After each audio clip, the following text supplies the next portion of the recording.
안녕하세요. 부지런수입니다.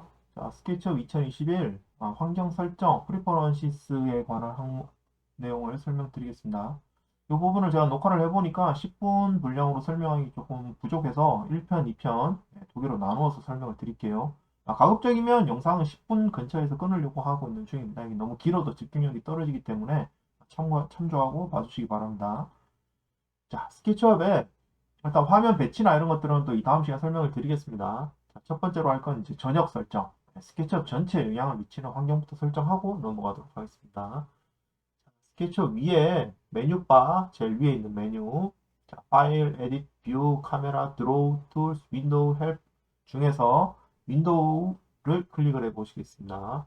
자, 윈도우에 프리퍼런시스라고 하는 항목이 있어요. 자, 이거를 클릭을 하면 여기 안에 스케치업 환경 설정이라고 해서 스케치업 환경 설정에서 쭉 쓸 수 있는 항목들이 이렇게 있습니다. 자, 그런데 여기 있는 항목 중 거의 대부분은 그냥 그대로 디폴트로 쓰시면 됩니다. 디폴트로 쓰시면 돼요. 왜냐면 바꿀 필요 없이 그냥 뭐 가장 많이 쓰는 범용적으로 세팅이 되어 있으니까 그냥 쓰시면 되고 필요 없는 것들은 제가 무엇다 어떤 항목이다라고 설명만 간단하게 드리고 넘어가도록 그렇게 하겠습니다. 첫 번째 있는 액세스빌리티는 이제 가시성에 관한 얘기인데 빨간 축을 무슨 색으로 보이게 할 거냐, 그린 축을 무슨 색으로 보이게 할 거냐, 블루 축을 무슨 소리냐면 X, Y, Z 축을 어떤 색깔로 보이게 할 거냐. 지금 화면에 보이시죠? X축, Y축, Z축인데 어떤 색으로 보이게 할 거냐라는 겁니다. 좀 멍청하게 X, Y, Z라고 했으면 색깔이라도 이해할 텐데 레드 축을 무슨 색깔로 할 거냐, 그린 축을 무슨 색으로 할 거냐 이런 식으로 약간 이해한 거는 그냥 쓰시면 돼요. 그 밑에 있는 항목도 패러럴과 퍼펜디큘러. 네, 패러럴은 평행선, 그다음에 퍼펜디큘러는 직각으로 만나는 선. 그다음에 그런 것들을 어떤 식으로 할 거냐. 탄젠트는 뭐 접선, 네, 한국말로 하면 이렇게 말하는 건데 그냥 그대로 쓰시면 돼요. 두 번째, 어플리케이션. 스케치업에서 사용되는 맵소스라는 이런 것들을 나중에 수정할 수가 있는데 일단 기본적으로 어떠한 이미지 편집 프로그램을 써서 수정을 할 거냐라고 해서 자기 PC에 설치되어 있는 프로그램을 설정하면 되는데 이거 만약에 자기가 기본적으로 수정해서 쓰실 정도 되면 사실은 여기 수정할 필요 없습니다. 뭐. 포토샵이 됐든 그림판이 됐든 애프터이펙이 됐든 바로 실행해서 고쳐서 불러와서 쓰면 되기 때문에 굳이 여기서 쓸 필요 없습니다. 그냥 쓰시면 돼요. 자, 세 번째, comparability. 자, 여기는 컴포넌트 그룹 하이라이팅이라고 해서 컴포넌트나 그룹, 요거는 컴포넌트 그룹 설명할 때 요 호환성 부분에 다시 설명을 드리겠습니다. 자, 클릭을 하면 뭐 박스가 보일 거냐, 갈 거냐, 어쩌고저쩌고 그런 얘기고, 마우스 휠도, 마우스 스케치업에서 마우스 휠로 줌인, 줌아웃을 하는데, 체크를 하면 줌인, 줌아웃이 마우스 휠을 굴리느냐, 당기느냐에 따라서 반대로 움직이게 되니까 그대로 쓰시면 돼요. 손댈 거 없습니다. 자, 여기까지 손댈 거 없고요. 자, 네 번째, 드로잉도 클릭 스타일에, 자, 스케치업에서 선을 그릴 때 클릭을 하고 계속 마우스를 클릭을 한 채로 다음에 가서 놓을 거냐, 뭐 어쩌고저쩌고 그런 내용인데 이것도 그냥 오토 디텍트. 그 다음에 컨티뉴 라인 드로잉. 요 두 개 그냥 기본적으로 그냥 쓰시면 돼요. 변경하실 필요 없습니다. 그 다음에 요 밑에 디스플레이 크로스헤어 아마 여기 디폴트로 꺼져 있을 겁니다. 자, 디폴트 크로스헤어가 뭐냐면 이건 잠깐 보여드릴게요. 자, 연필로 제가 화면에 이렇게 선을 긋는데, 자, 이렇게 선을 그었습니다. 이렇게 선을 그었는데, 연필만 따라다닌 반면, 윈도우 프리퍼런시스에, 자, 디스플레이 크로스헤어를 이렇게 체크를 하고, 다시 연필을 선택을 하면, 예, 연필을 따라서 그런 십자선이 나타납니다. 크로스헤어, X축, Y축, Z축이 제가 선택한 툴에 따라도 이렇게 나타나게 되는 겁니다. 뭐 화면에 이렇게 많으면 막 손만 이렇게 많으니까 정신없고 산하고 이러는데 이런 스케치업에서 이렇게 멀리 작업을 한다. 화면상의 기본 축이 안 보일 때는 이렇게 이제 펜을 통해서 이쪽이 X축이구나, 이쪽이 Y축이구나, 이쪽이 Z축이구나 할 수 있으니까 이것도 필요에 따라서 껐다 켰다 쓰시면 유용한 기능이 될 수 있으니까 요건 소개를 해드렸습니다.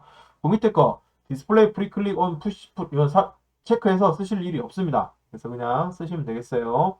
요대로요.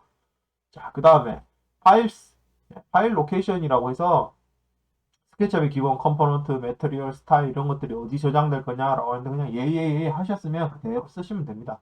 뭐 여기 굳이 바꾸실 것도 없고 익스포트 같은 경우에도 어차피 내가 다 설정해서 경로를 지정해서 내보내기 하기 때문에 쓰실 거 없습니다. 그냥 그대로 쓰시면 돼요. 자, 무려 5개를 봤는데 쓸 일 없어요. 그냥 넘어가시자고요.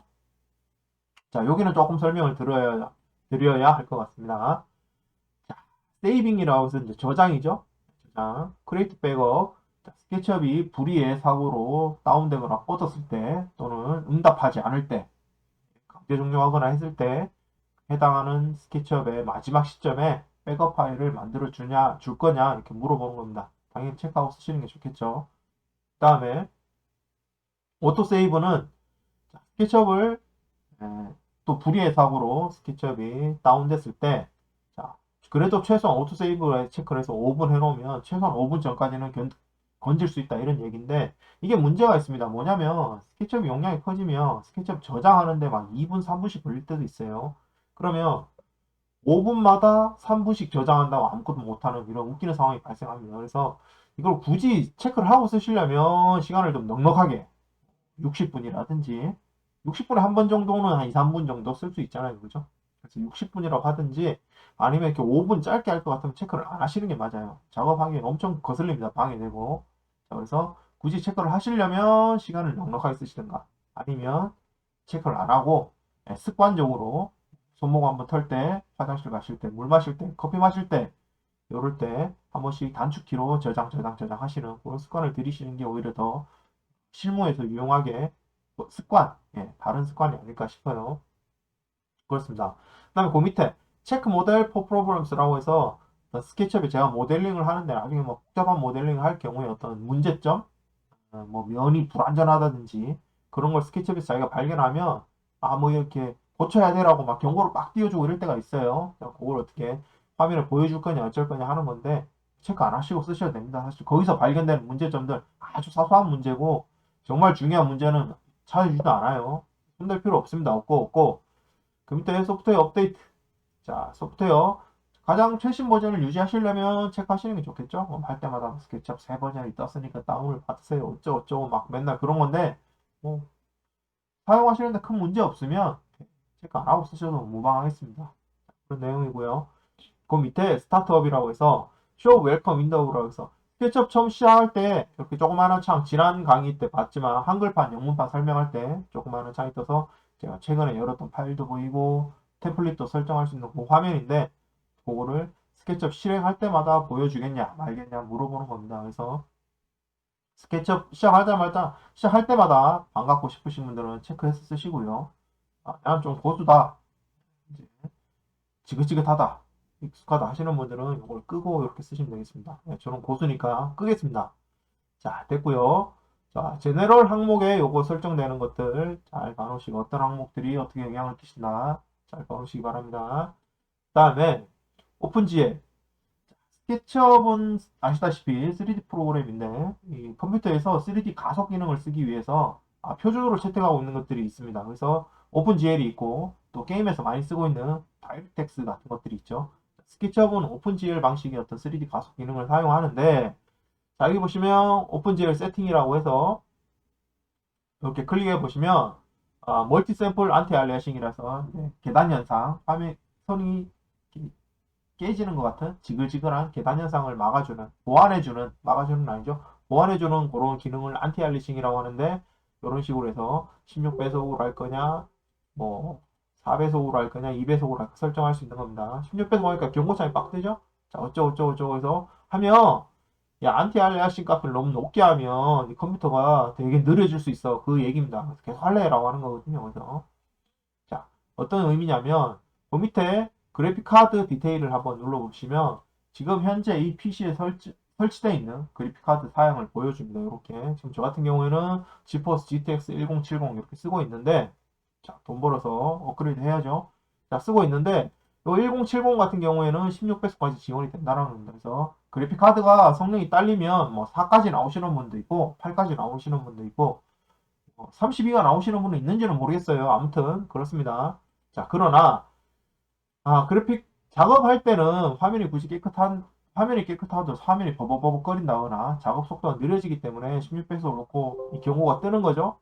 그래서 작업할 경우에는 내가 4배속이나 2배속 아니면 혹은 끄거나 작업을 하시고 최종 결과물 작업이 완료되어 있는 결과물은 깨끗하게 나가야 될 거잖아요. 출력도 해야 되고, 뭐 보고도 해야 되고, 아니면 뭐 레포트에 들어가야 되는 내용 같으면 이미지가 깨끗하게 나와야 되니까, 그런 경우에는 16배속으로 내보내기 할 때만 설정해서 쓴다. 이렇게 이해하시면 되겠습니다. 이건 익스포트 할 때 다시 한번 설명을 드릴게요. 그런 내용이고요. 유즈 패스 피드백은 이제 작업을 할 때 어떤 뭐 무브를 한다든가 회전을 한다든가 어떤 빠르게 반응을 해주는 마우스 빠르게 반응해주는 어떤 가속 관련된 기능인데 사실 저 같은 경우는 십몇 년 동안 쓰면서 이 기능을 체크해서 문제된 경우는 거의 없었습니다. 근데 그 제가 이제 운영하고 있는 네이버 카페 렌더카우라든지 혹은 또 오프라인에서 제가 이제 강의를 하다가 보면 특히 노트북들 내장 그래픽 카드를 사용하는 노트북에서 이 옵션을 체크를 하고 쓰면 잔상이 생긴다든지 뭐 마우스가 이렇게 뚝뚝뚝뚝 끊어지는 어떤 그런 현상이 발견되는 경우가 종종 있었어요. 그래서 그런 분들은 그러니까 화면이 좀 이상하게 움직인다든지 뭐 잔상이 화면에 이상한 잔상 같은 게 막 자글자글 남아있는 어떤 그런 현상이 된다 하시는 분들은 첫 번째 이걸 의심하셔야 됩니다. 그래서 그런 분들은 끄시고 그런 문제 없다 하시는 분들은 체크하고 쓰시면 되겠습니다. 그리고 그 밑에 있는 항목들은 이것도 익스포트 할 때 다시 설명을 드리겠습니다만은 스케치업은 이제 인스톨 할 때 인스톨 용량도 얼마 안 되고 실제 설치해도 용량도 얼마 안 되는 가벼운 프로그램이에요. 그래서 이미지를 큰 이미지, 큰 해상도, 고해상도 이미지 같은 거 불러오면 또 버벅거립니다. 그래서 스케치업 같은 경우에는 지가 감당하기 힘들면 제가 고해상도 이미지를 불러왔다고 하더라도 지가 스스로 해상도를 죽여버려요. 그래서 되게 막 그 저해상도 이미지처럼 화면에 보이게 됩니다. 작업 속도를 올리기 위해서요. 자, 그러나 작업할 때는 좋은데 최종으로 나갈 때 기껏 고해상도 이미지를 썼는데 최종에는 잘 보여야 되니까 그럴 때는 아까 위에 거랑 마찬가지로 마지막에 내보내기 직전에 어쩌고 저쩌고 저쩌고 같은 얘기예요. 체크하고 익스포트 하시면 되겠습니다. 자, 그런 내용들이에요. 자, 그래서 지금 프리퍼런 CSS는 요 제네럴에 있는 요 항목이랑 오픈GL에 있는 요 항목, 이거 손댈 건 없어요. 그냥 쓰시면 되는데 제네럴에 있는 항목들은 저희가 자주 이런 옵션들을 건드려야 되니까 이런 것들 일단 설명을 드렸고요. 그 다음에 있는 더 쇼커, 템플릿, 워크스페이스 이거는 요 다음에 이어서 설명을 드리도록 하겠습니다.